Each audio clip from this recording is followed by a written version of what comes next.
আমরা আজকে গাড়ি নিয়ে যাচ্ছি লালমনিরহাটের উদ্দেশ্যে। গাড়ি চালাচ্ছে আমার ছোট ভাই জয় আর হেল্পারের সিটে বসে আছি আমি। আমরা আজকে অনেক খুশি, কারণ আজকে আমরা একা একাই লোড করতে যাচ্ছি। চারিদিকে গাছপালায় ভরপুর, রাস্তাটাও অনেক পরিষ্কার ছিল। সামনে এই দেখেন একটা অটো রিক্সা চলে যাচ্ছে, আর কিছুক্ষণের মধ্যে আমরা তিস্তা সেতুর উপরে উঠে যাব।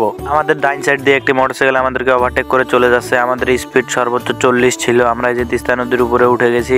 নদীতে পানি ছিল না, শীত মৌসুম, তাই নদীতে পানি নেই। পাশে রেল সেতু, লোহার ব্রিজ, যেটি 100 বছর পুরনো প্রায়। তিস্তা নদীতে পলি পরে ভরাট হয়ে গেছে, নদীর গভীরতা নেই। যখন বর্ষা মৌসুম আসে তখন নদীর পানি ধারণ ক্ষমতা কমে যাওয়ার কারণে আশেপাশের অঞ্চলগুলো প্লাবিত হয় এবং বন্যা সৃষ্টি হয়। আমরা আজকে যে গাড়িটি নিয়ে লোড করতে যাচ্ছি সেটি হচ্ছে tata 1212 CRX double cabin. Lalmonirhat থেকে ভুট্টা লোড করব এবং গাজীপুর মাওনায় মালটি নামাবো। দেখতে দেখতে আমরা তিস্তা সেতু শেষ প্রান্তে চলে এসেছি এবং আশেপাশটি দেখতেই পাচ্ছেন অনেক পরিষ্কার পরিচ্ছন্ন এবং মনোরম পরিবেশ। অনেক কষ্ট করে ভিডিওগুলো বানাই, তাই আপনারা আমার চ্যানেলে সাবস্ক্রাইব করুন। আর সাবস্ক্রাইব করা থাকলে আপনারা আমার সাথে পুরো বাংলাদেশ ঘুরে দেখতে পারবেন। আপনাদের সাথে কথা বলতে বলতে ভিডিও শেষ প্রান্তে চলে এসেছি। আসসালামু আলাইকুম, দেখা হবে নতুন কোনো ভিডিও নিয়ে।